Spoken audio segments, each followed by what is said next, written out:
할렐루야. 네, 오늘도 좋은 아침입니다. 예수님께서 우리와 함께 하시는 줄로 믿습니다. 네, 우리 말씀 보시겠습니다. 말씀은 마태복음 14장 22절로 33절 말씀입니다. 24쪽, 신약성경 24쪽 찾으셨으면 우리 교독하시겠습니다. 예수께서 즉시 제자들을 재촉하사 자기가 무리를 보내는 동안에 배를 타고 앞서 건너편으로 가게 하시고 무리를 보내신 후에 기도하러 따로 산에 올라가시나 저물에 거기 혼자 계시더니 배가 이미 육지에서 술이나 떠나서 바람이 거스름으로 물결로 말미암아 고난을 당하더라. 안사경에 예수께서 바다 위로 걸어서 제자들에게 오시니 제자들이 그가 바다 위로 걸어오심을 보고 놀라 유령이라 하며 무서워하여 소리 지르거늘 예수께서 즉시 이르시되 안심하라 남이 두려워하지 말라. 베드로가 대답하여 이르되 주여 만일 주님이시거든 나를 명하사 물 위로 오라 하소서 하니 오라 하시니 베드로가 배에서 내려 물 위로 걸어서 예수께로 가되 바람을 보고 무서워 빠져가는지라 소리질러 이르되 주여 나를 구원하소서 하니 예수께서 즉시 손을 내밀어 그를 붙잡으시며 이르시되 이름이 작은 자여 왜 의심하였느냐 하시고 배에 함께 오름에 바람이 그치는지라 배에 있는 사람들이 예수께 절하며 이르되 진실로 하나님의 아들이소이다 하더라. 아멘. 할렐루야. 우리 옆 사람과 인사하시겠습니다. 하나님은 죽은 자의 하나님이 아니라 산 자의 하나님이십니다. 하나님은 죽은 자의 하나님이 아니라 산 자의 하나님이십니다. 아멘. 하나님 오늘도 우리 함께 계시는 줄로 믿습니다. 오늘 우리 말씀을 보면 우리가 잘 아는 말씀이지만 오늘 본문 말씀 바로 위에 어떤 말씀이 있냐면 예수님께서 벳세다 광야에서 오병이어의 기적을 일으킨 사건이 바로 있었습니다. 그러니까 예수님은 그 많은 군중들에게 말씀을 전하시고 병도 고치시고 그렇게 하셨는데 이제 먹을 것이 없으니까 소년이 갖고 온 보리떡 5개와 물고기 2마리로 5,000명을 먹이고 12광주리가 남았습니다. 그 사건이 있자 백성들은 뭐라 하냐면 이분이 우리의 임금이 되었으면 좋겠다. 이분을 우리가 임금으로 세우자. 그러면서 예수님을 거기서 막 임금으로 세우려고 막 소란스럽게 예수님을 높이면서 우리의 임금이다. 막 이런 것입니다. 이 사람들이 왜 그러냐면 먹을 것을 해결해 주기 때문에 이 사람이 임금이 되면 물고기 2마리하고 보리떡 5개 갖고 5,000명이 먹이 남았는데 자기네가 이제 먹을 것 걱정을 안 한다는 거죠. 그래서 그때는 또 먹을 것도 없는 시대였기 때문에 먹을 것을 주는 자가 최고입니다. 지금도 우리나라도 마찬가지죠. 우리 경제가 살고 우리가 먹을 것이 넉넉하고 우리 삶이 풍성한 대통령을 우리가 뽑는 것이지 뭐 다른 정치가 뭐 있어요. 국민들이 배부르게 먹고 잘 사는 거 그것이 최고의 대통령인데 그때도 예수님께서 막 그렇게 기적을 행하시니까 예수님을 이제 임금을 뽑으려고 막 술렁거렸습니다. 그러니까 예수님은 급히 그 무리를 해산시켰어요. 그리고 이제 제자들을 빨리 너희들은 이 배를 타고 저 갈릴리 바다 건너가 너희들 먼저 건너가 있어라. 나는 여기서 산에서 기도하고 갈 테니 너희들이 먼저 가서 배에 올라서 가라. 그러면서 막 재촉을 하셔가지고 제자들은 12명의 제자들은 이제 그 갈릴리 바다에서 배를 타고 가는 것입니다. 그때가 언제냐면 저녁이 어스럭어스럭 할 때였어요. 근데 6월절이 가까웠기 때문에 아주 달빛은 환한 때였습니다. 그리고 예수님은 무리를 막 해산시키셔서 빨리 집으로 가라고 해산시키시고 당신은 산에 기도하러 올라가셨습니다. 근데 이제 이때부터 이제 오늘 본문에 이제 말썽이 이제 나기 시작하는 것입니다. 그래서 이제 예수님의 제자들은 배를 타고 가면서 어떻게 했어요? 마음이 시무룩했겠죠. 아니 예수님을 임금으로 세운다는데 예수님 좀 세상에 임금이 되면 얼마나 좋아. 나는 자하고 너는 우하고 너는 무슨 장관 되고 나는 국회의장 되고 하면 우리가 참 높아질 텐데 왜 예수님은 굳이 그걸 안 한다는 거야. 그러면서 아마도 투덜투덜하고 배에 올라탔을 것입니다. 그런데 이제 그렇게 하고 배에 갔는데 날은 껌껌해졌고 이제 저녁 때 탔으니까 날은 껌껌해졌고 배가 중간에 갔는데 거기에서 이제 풍랑이 심하게 온 것입니다. 그래서 배를 역풍이 불고 바람이 세서 배가 흔들흔들 하면서 배가 도저히 앞으로 가지 못했다는 것입니다. 그러니까 어떻게 해요?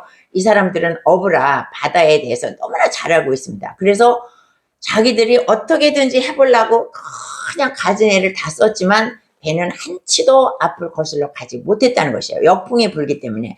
그래서 이 사람들은 아 이제 우리가 여기서 절망이다. 그러면서 두려움에 가득 쌓여 있었습니다. 그것은 왜 또 두려움이냐? 예수님이 안 계셨기 때문에. 예수님만 계셨으면 그래도 예수님이 해결을 해주실 텐데 예수님이 안 계시니까 이들은 두려움으로 가득 차고 절망으로 가득 차 있었습니다. 그래서 우리는 여기서 이제 죽게 되나 보다 이렇게 하고 있을 때 밤 사경에 예수님께서 물 위를 걸어서 제자들에게 오셨다는 것입니다. 밤 사경이라는 것은 언제냐면 새벽 동특이 바로 전 아주 밤이 가장 깊을 때 새벽 한 3시, 4시 요 사이에 가장 깊을 때 예수님이 물 위로 걸어오신다는 것입니다. 이 사람들이 이때가 가장 괴로운 때예요. 밤은 깊어가고 바람은 잦아들지 않고 역풍은 계속 불고 배는 나가지 않고 아주 그냥 이들이 너무나 힘들 때에 그때 가장 깊은 밤에 예수님께서 이들에게 오셨다는 것입니다.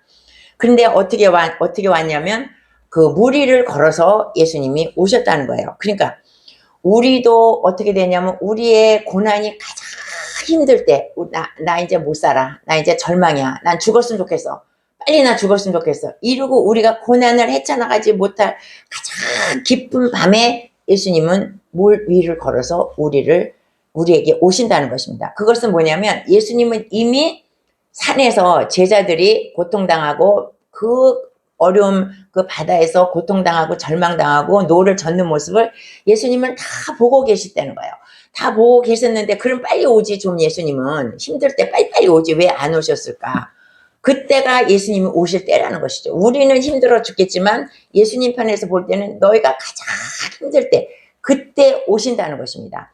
그러니까 우리가 절망하지 말아야 될 것은 우리가 가장 힘들 때 우리가 끝났다고 할 때 예수님의 시작이 오는 것입니다.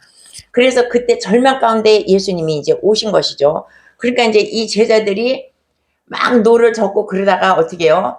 바다 가운데로 사람이 쪼박쪼박 걸어오는 걸 보고 어떻게 해요? 유령이다 그러고 또 이제 12명의 제자들이 거기서 난리가 난 것입니다. 유령이 나타났다. 이 밤에 이 풍랑이는 밤에 유령이 사람이 쪼박쪼박 걸어오니까 우리도 그러지 않습니까? 유령이라고밖에 말할 수가 없는 것이죠. 유령이 나타났다고 그냥 12명의 제자들이 난리가 난 것입니다. 근데 이제 이 사람들은 어부기 때문에 바다에서 유령을 보면 그 배가 반드시 침몰한다. 이러한 징크스가 있었습니다. 그래서 우리가 바다에서 절망 가운데 있는데 저 유령이 나타나니 우리 배는 반드시 침몰한다. 우리는 죽었다. 그러면서 그냥 그들은 그냥 난리를 진짜 치고 12명이 우리 죽었다고 막 난리 쳤습니다. 그런데 이 사람들이 보면 바로 몇 시간 전에 낮에 벳세다 광야에서 예수님이 오병이어의 기적을 일으킨 사건이 있었습니다. 그럼에도 불구하고 이들은 예수님을 믿지 못하고 있었던 거예요. 예수님은 결코 제자들을 버리고 제자들이 죽게 내버려두고 예수님 혼자 살 분이 아니시라는 것을 이 제자들은 아직도 예수님에 대해서 몰라. 그리고 예수님이 물 위로 걸어오신다는 것조차 이 제자들은 생각하지 못하는 거예요. 왜? 내 눈앞에 문제가 너무 크고 예수님에 대해서 깊이 알지 못하고 있었기 때문에 이들은 예수님인데도 불구하고 예수님을 알지 못하고 막 유령이 나타났다고 막 난리를 하는 것입니다. 우리도 그렇지 않겠습니까? 밤에 그 물 가운데 풍랑 가운데 누가 저벅저벅 걸어오면 누가 그걸 예수님이라고 생각을 하겠습니까? 다 유령이라고 생각하지. 그때 예수님께서 뭐라 그러시냐면 제자들이 막 벌벌 떨고 있으니까 뭐라 그래요? 안심하라. 나니 두려워하지 말라. 이렇게 말씀하세요. 근데 제자들은 또 이 음성은 또 들을 줄 알아. 목자의 음성은 양이 듣는다 그랬죠. 이 음성은 또 들었어. 그래갖고 안심하라. 나니 두려워하지 말라. 이 목소리를 들은 거예요. 제자들이. 그래서 제자들이 그 음성을 듣고 거기서 잠잠해졌다는 것입니다. 그러니까 우리의 인생을 보면 우리는 갈릴리 바다에서 풍랑을 만난 우리는 이 어부들과 똑같은 인생을 우리가 살고 있다는 것입니다. 우리가 살다 보면 이렇게 풍랑을 만나죠. 거스르 막 역풍이 불고 바람이 불고 정말 나는 어쩔 수 없는 이러한 상황이 우리에게 있다는 것이에요. 그러니까 이 갈릴리 바다에 있는 우리, 그 역풍이 부는 가운데 있는 어쩔 수 없는 우리, 이렇게 있을 때 우리가 어떻게 해야 돼요? 우리는 그럴 때 기도밖에 할 수가 없다는 것입니다. 우리가 기도하죠. 그렇게 어려움을 만날 때. 예수님도 기도하셨어요. 예수님은 공생애 시작하기 40일 동안, 시작하기 전에 40일 동안 그 금식 기도를 하지 않았습니까? 그리고 공생애를 시작하면서도 계속 예수님은 산에서 기도하고 새벽에 기도하고 예수님도 계속 기도했다는 거예요. 그리고 돌아가실 때까지 나의 영혼을 아버지께 부탁하나이다. 그러고서 가셨다는 거예요. 예수님의 일생은 기도하는 일생이었다는 것입니다. 그러니까 우리도 늘 기도를 하면서 우리의 귀를 열어놓고 우리가 힘들고 어려울 때 안심하라. 나니 두려워하지 말라. 우리는 이 음성을 반드시 들어야 된다는 것입니다. 기도할 때 그래서 우리의 마귀의 진이 꺾어집니다. 또 기도할 때 우리가 성령 충만을 받습니다. 기도할 때 우리가 기도의 응답을 받는 것을 여러분이 확실히 믿으시기를 바라겠습니다. 그래서 이제 이 제자들은 예수님을 만났어. 그 풍랑 가운데 막 힘드는데 예수님을 만났어. 그래서 이들은 조금 전에 불평을 했죠. 아, 예수님 왜 임금이 안 되고 왜 이렇게 사람들을 흩어보내실까? 그런데 이들은 풍랑을 만나면서 예수님이 물 위에 오시는 예수님을 만나면서 그 생각이 다 사라졌다는 거예요. 그 세상의 임금, 세상의 부귀영화, 그것을 이 사람들은 풍랑을 만나면서 그것을 잊어버렸다는 것입니다. 그러면서 그 대신에 만왕의 왕이시고 만주의 주가 되시는 영원하신 왕이신 예수님의 진정한 모습을 만났다는 것입니다. 그러니까 우리가 살면서 갈릴리 바다에 우리의 인생이 떠있던 것처럼 우리도 고난과 고통을 당하지만 그러면서 우리가 세상 것을 버리게 된다는 것입니다.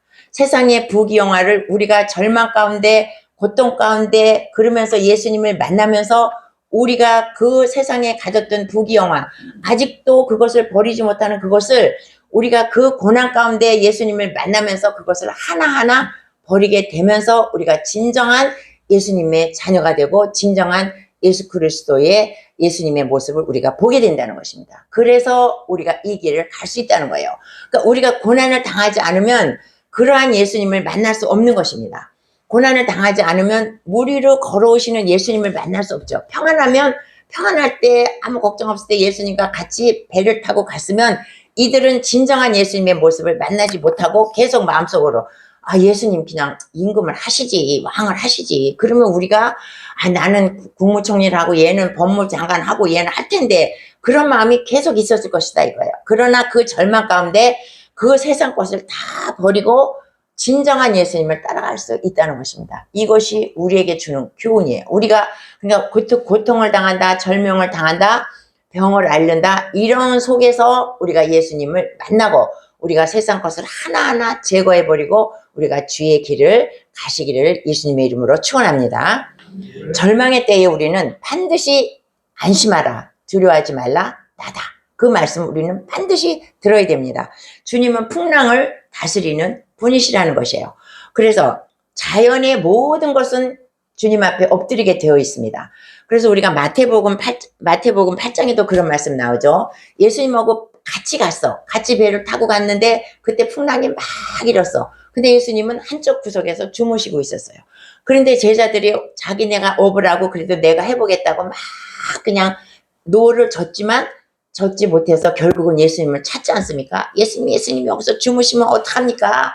지금 우리가 죽게 되었는데 그래서 예수님을 깨우니까 예수님이 바다야 잠잠하라, 파도야 잠잠하라, 바다야 잠잠하라. 그러고 말하니까 어떻게 해요? 그 자연계가 예수님 앞에 다 순종하고 잔잔하게 되었다는 것이 우리 마태복음 8장에도 나와 있습니다. 예수님은 이렇게 자연계를 다스리는 사람이고 이 자연도 예수님 앞에는 다 굴복을 한다는 것입니다. 이제 어떤 개가 아주 사나운 개가 있었습니다. 이 개는 아무도 무서워하지 않아. 정말 사나운 개예요. 사람만 보면 물고 난리가 나는 개인데 딱 한 사람 순종하는 사람이 있어. 그 사람이 누구겠습니까? 자기의 주인. 자기의 주인에게는 자기의 주인만 오면 그렇게 사납게 막 개끼리 싸우고 막 사람을 물고 막 난리를 해도 자기의 주인만 오면 순한 양같이 그 주인 앞에 딱 그렇게 순한 양같이 그렇게 얌전하게 된다는 것입니다.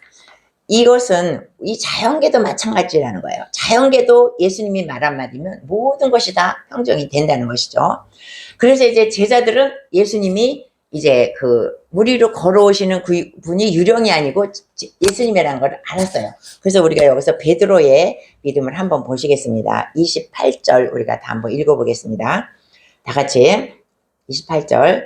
베드로가 대답하여 이르되 주여 만일 주님이시거든 나를 명하사 물 위로 오라 하소서 하니. 아주 유명한 말씀이죠. 베드로가 정말 주님이시거든 나를 명해서 나를 물 위로 걸어오게 하소서 이래요. 그러니까 어떻게 주님이 와라 그랬어요. 그러니까 베드로가 정말 그 풍랑이는 물 위로 뛰어내렸다는 것입니다. 이것은 보통 믿음이 아닌 거예요. 어느 누구가 아무리 예수님이 내 앞에 있다 할지라도 풍랑이 일고 바람이 불고 난리가 나는데 어떻게 예수님을 바라보면서 그것을 우리가 뛰어내릴 수가 있겠습니까? 이 베드로의 믿음은 아무도 말릴 수 없는 정말 베드로 같은 정말 대단한 믿음입니다. 근데 이제 사람들은 베드로가 물에 걸었다가 이제 딴 데 봐서 잠깐 이제 딴 데 봤다가 물에 빠졌지 않습니까? 그 빠진 것만 갖고 계속 그 빠진 거에 대해서 계속 설교를 하고 빠진 거에 대해서 잘못했다고 하지만 저는 아니에요. 베드로가 누가 거기에 뛰어내릴 수가 있냐 이거예요. 여러분들 중에 누가 예수님이 내 앞에 있다고 풍랑이는 바다를 누가 뛰어내리냐 이거예요. 아무도 못 뛰어내리는 거예요. 12명의 그 제자들이 배 안에 있었지만 오직 뛰어내린 것은 베드로 한 사람밖에 없었다는 것입니다. 이 믿음은 보통 믿음이 아니에요. 그래서 제가 제목을 베드로의 특별한 믿음이라고 그랬어요. 비록 그가 또 빠졌지만 그때 당시에 이 베드로의 믿음은 대단한 믿음이었다는 거예요. 어떻게 뛰어내리냐 이거예요. 그리고 예수님한테 구했어. 예수님 내가 그 물 위로 나를 명하소서. 내가 물 위로 걸어가도 되겠습니까? 예수님한테 구했어. 그러니까 예수님이 오라 대답을 했지 않습니까? 뭐예요? 구하라 주실 것이요. 구했기 때문에 베드로가 걸어갈 수 있다는 것입니다. 구하지 않았으면 이 11명의 제자들은 아무도 안 구했어. 감히 상상도 못했습니다. 구했어. 구했기 때문에 예수님께서 응답을 하신 거야. 와라 이렇게 응답을 하신 거예요. 와라 했으면 베드로가 거기까지 간 건 참 좋아. 갔어. 가다가 빠졌죠. 끝까지 가지 못한 게 이제 베드로의 연약함인데 그래도 예수님의 말씀을 믿고 갔다는 거예요. 와라. 그러니까 간 거예요. 그러니까 우리가 할 것은 뭐냐? 구해야 돼. 예수님 앞에. 11명의 제자들은 구하지 않았기 때문에 못 간 것입니다. 구하라 주실 것이요. 두드리라 찾으라 찾을 것이요. 두드리라 열릴 것이라. 주님 말씀대로 우리가 두드리면 주님께서 주신다는 거예요. 근데 우리가 구했는데 안 주셔. 그럼 그거는 오지 말라는 거지. 내가 갈까요? 그런데 예수님께서 오지 마. 그랬으면 베드로가 안 갔을 것인데 와 이렇게 오라 그렇게 말했기 때문에 베드로가 간 것입니다. 그래서 우리가 구하는 것이 얼마나 중요한 것인가를 또 알 수 있습니다.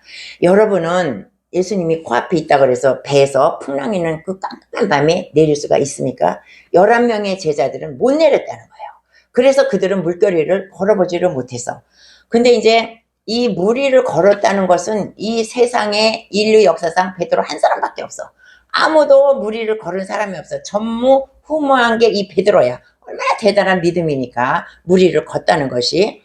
그런데 예수님이 베드로가 그 물 위를 걸을 때는 것은 베드로가 오직 예수님을 믿고 거기서 걸을 수가 있었다는 것입니다. 그런데 이제 그 뒤에를 또 우리가 보시겠습니다. 30절에 보면 바람을 보고 무서워 빠져가는지라. 가다가 이제 갔어. 베드로가 예수님을 보고 예수님이다. 나도 가야지. 그래서 베드로가 물 위로 갔다는 건 뭐냐면 초자연적인 신앙의 세계가 있구나. 베드로는 그걸 알았다는 거예요. 그리고 저분이 하나님이시구나. 그거를 베드로가 알고 초자연적인 능력이 있다는 것. 나도 예수님과 같이 그렇게 기적의 사람이 되어야 되겠다 하는 마음을 가지고 정말 그 신앙의 고백입니다. 내가 간다는 것은 하나님 앞에 나의 신앙을 고백하는 그런 마음으로 갔던 것이에요. 그렇게 갔는데 또 인간적인 마음이 또 들어오는 것이에요. 그래서 가다 보니까 내가 지금 이 물결 위를 걷고 있네. 이게 뭔 일이야? 이러다가 내가 빠지면 어떡하지? 그런데 옆에 딱 보니까 바람이 막 불면서 막 파도가 막 치니까 옆에 잠깐 보니까 그때 물에 빠졌다는 것입니다. 그래 빠졌어.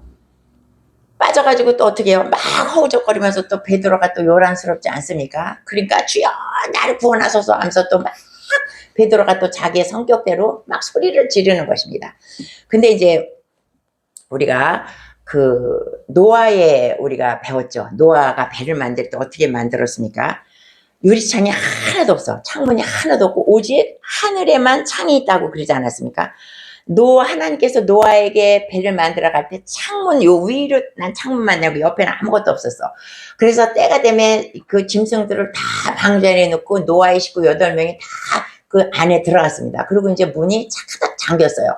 그래서 이 노아의 8식구는 그 노아의 그 아라라산에 이르를 때까지 10달이 넘도록 그 안에서 이 밖에서 무슨 일이 일어났는지 아무것도 몰라.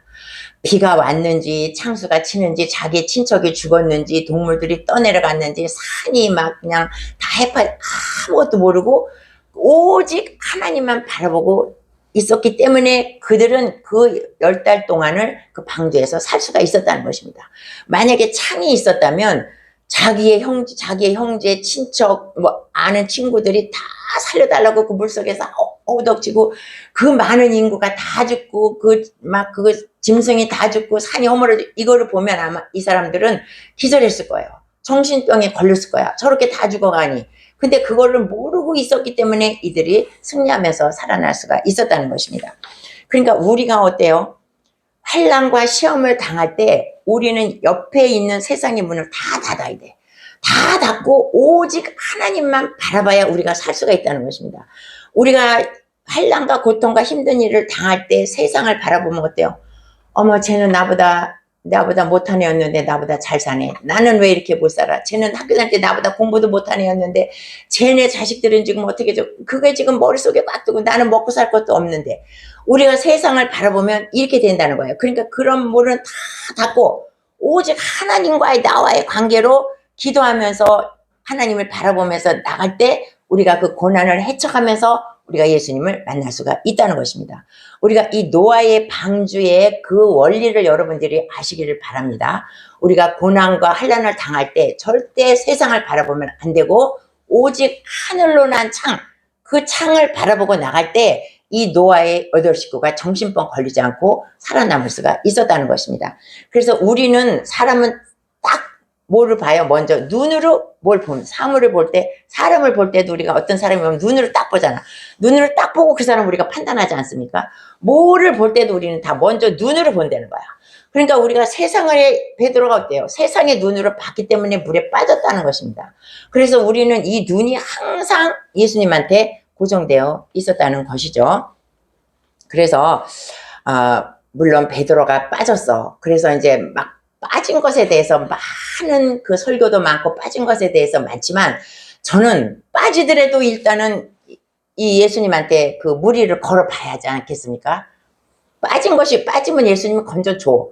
근데 걸어가야 빠지지. 걸어가야 빠질 수도 있지. 걸어가지도 않고 11명의 제자들은 배에서 가만히 편안하게 있었다는 거예요. 예수님이 오시는데. 근데 우리가 아주 그냥 그 수동적인 행동이 아니라 능동적으로 우리가 예수님 앞에 달려갈 줄도 알아야 된다는 것입니다. 그래서 우리가 보면 똑같은 갈릴리 바다야. 똑같은 베드로 한 사람인데 그 눈과 마음과 생각이 예수님한테 갔을 때는 무리를 걸을 수가 있습니다. 그런데 그 눈과 마음이 옆으로 세상으로 갔을 때는 물에 빠졌다는 거야. 그러니까 여기서 말하는 거는 항상 우리의 눈과 마음과 생각이 예수님께 가야 된다는 것을 말해주고 있습니다. 그러니까 우리의 성공과 실패는 어디에 있느냐? 우리의 눈과 마음과 생각에서 우리의 성공이 되고 실패가 될 수가 있다는 것입니다. 똑같은 베드로인데 무리를 걷기도 하고 물에서 빠지기도 했다는 것입니다. 여러분들 옛날에 그 서커스 구경 해보신 적이 있습니까? 실제로? 저는 옛날에 어렸을 때 우리 이제 서커스 구경을 해봤어요. 이제 지금은 없는데 옛날에 서커스 구경을 할 때는 어떻게 했냐면 동네에 서커스단이 와. 그러면은 낮에부터 막 그때는 아코디언이야. 다른 악기가 없고 아코디언하고 막 북치고 막 깽가리 치고 하면서 서커스가 왔다고 막 이렇게 하면서 막 돌아다녀. 그때는 어떤 이렇게 소식을 알리는 그런 어떤 미디어가 없었기 때문에 이제 막 동네를 하루 종일 돌아다녀, 낮에. 그러면 밤에 이제 서커스를 해요. 그러면 이제 구경을 가. 그러면 이제 천막을 딱 치고 거기에 이제 그 가바니를 깔고 거기에 앉아. 애들은 맨 앞에 앉아. 저는 맨 앞에 앉았어. 그러면 이제 그 서커스 할 때 뭐예요? 접시 돌리기부터 이렇게 시작해. 이렇게 접시 돌리기부터 막 시작해서 뭐 외발 자전거도 타고 뭐 원숭이도 나오고 뭐 막 그럽니다. 근데 어렸을 때 보고 제가 이제 그걸 언제 봤냐면 중국에 갔을 때 이제 중국에서 또 서커스 하는 걸 봤어요. 근데 이 서커스의 하이라이트가 뭐예요? 외줄 타기. 외줄타기야. 그 높은 데다가 줄을 한 개를 매달아 놓고 사람이 그 위에 올라가서 여기서부터 저까지 외줄을 타고 걸어가는 것입니다. 그러면 어릴 때 그 마음이 저 사람 저거 이렇게 떨어지면 어떡하지? 막 그 서커스 하면 항상 뭐든지 조마조마야. 서커스는 조마조마 하는데 이거는 정말 조마조마. 외줄 타는 거. 저 사람 저거 떨어지면 어떡하지? 떨어지면 어떡하지? 계속 그런 마음으로 바라봅니다. 그런데 그 외줄 타는 사람의 그 상태는 어떠냐? 그 사람은 뭘 보고 갑니까? 그 사람은 오직 자기의 외줄만을 보고 가는 것이에요. 그 사람이 관객이 얼마나 왔나? 옆줄 이렇게 딱 하면 그 사람은 넘어져. 그 사람은 거기서 떨어져요. 그러니까 이 사람은 수많은 연습과 실수와 넘어짐과 그걸 통해서 그걸 깨달은 것입니다. 그래서 외줄을 탈 때는 아무것도 안 봐. 오직 그 외줄만을 향해서 가는 것입니다. 그래서 외줄이 나의 신체의 일부분이 되어서 그것을 걸어서 끝까지 가지 않습니까? 참 신기하다고 생각했어요. 그때.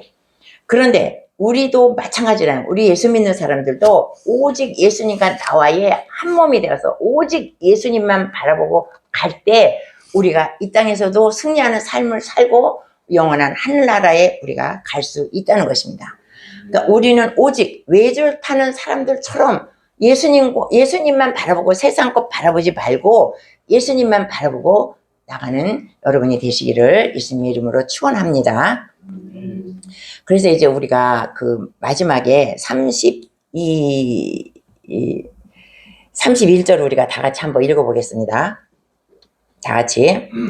예수께서 즉시 손을 내밀어 그를 붙잡으시며 이르시되 믿음이 작은 자여 왜 의심하시나 하시고, 예수님은 여기서 막 나 죽겠다고 또 살려달라고 또 베드로가 얼마나 극성입니까? 또 막 또 성질 급해가지고 나 죽는다고 막 또 그러니까 예수님이 손을 내밀어서 예수님이 있는데 뭔 걱정이야. 빠졌으면 예수님이 어련히 건져줄까봐. 근데 사람은 또 그렇지 않습니까?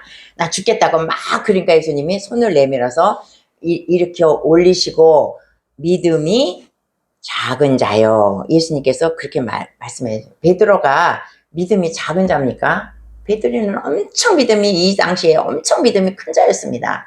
그런데 예수님은 믿음이 작은 자라고 그렇게 책망을 하셨어요. 왜? 의심하였기 때문에. 우리가 의심하는 사람은 믿음이 작은 자라고, 금방 그렇게 큰 믿음을 행했을지라도 의심하니까 또 예수님은 믿음이 작은 자라고 또 그렇게 말씀해주고 있는 것입니다. 그러니까 의심은 마귀가 갖다 주는 것이고 두려움도 마귀가 갖다 주는 것입니다. 그러니까 우리가 이 세상을 살면서 우리가 배척해야 될 것이 뭐냐면 두려움이에요. 우리가 살아가면서 얼마나 많은 두려움 가운데 삽니까? 내일 일을 알지 못하고 하루하루 살기 때문에 우리는 두려움 가운데 사는 거예요.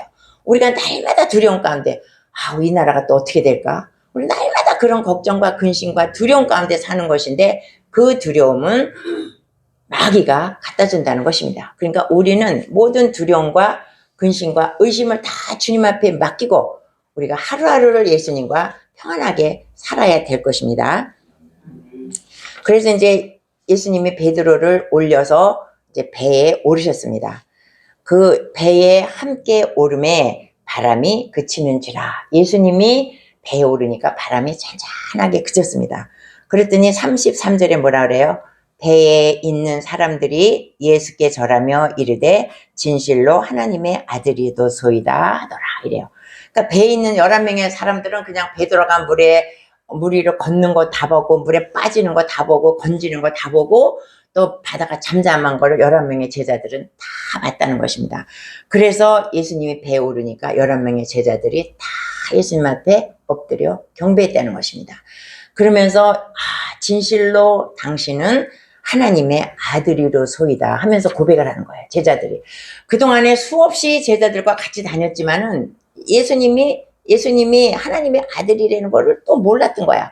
그러니까 이러한 사건을 통해서 당신은 정말 하나님의 아들이로소이다 하면서 예수님께 경배를 했다는 것입니다. 그래서 이들은 이제 마음에 예수님이 임금이었으면 좋겠다.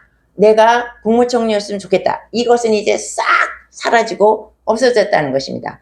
그리고 이 사람들은 지금 세상의 임금이 아닌 영원한 임금님이신 왕의 왕, 만주의 왕이신 그 예수님을 이 풍랑을 통해서 만나게 되었다는 것입니다. 그러니까 이 풍랑이 굉장히 힘들고 어렵지만 이 풍랑이 얼마나 유익한 것입니까? 이 제자들에게. 우리도 마찬가지예요. 우리가 만약에 고난 받으면 저도 지금 어떤 풍랑이 오면 너무 싫어. 안 왔으면 좋겠어. 그런 거. 고난 안 왔으면 좋겠어. 오지 마. 오지 마. 고난아 오지 마라. 막 이런데 이것을 보면 그 힘들지만 그것이 지나가면 어떻게 해요? 그것이 나에게 축복이라는 거예요. 근데 알지만 고난 당하는 거 다 싫어하는 거예요. 근데 내가 지금 고난을 당하고 있는 사람은 이것을 통해서 내가 진정한 예수님을 만난다는 그러한 확신을 가지고 그 고난을 넘겨가시면 하나님의 축복이 여러분에게 있을 줄로 믿습니다. 아멘. 우리 찬양하시겠습니다.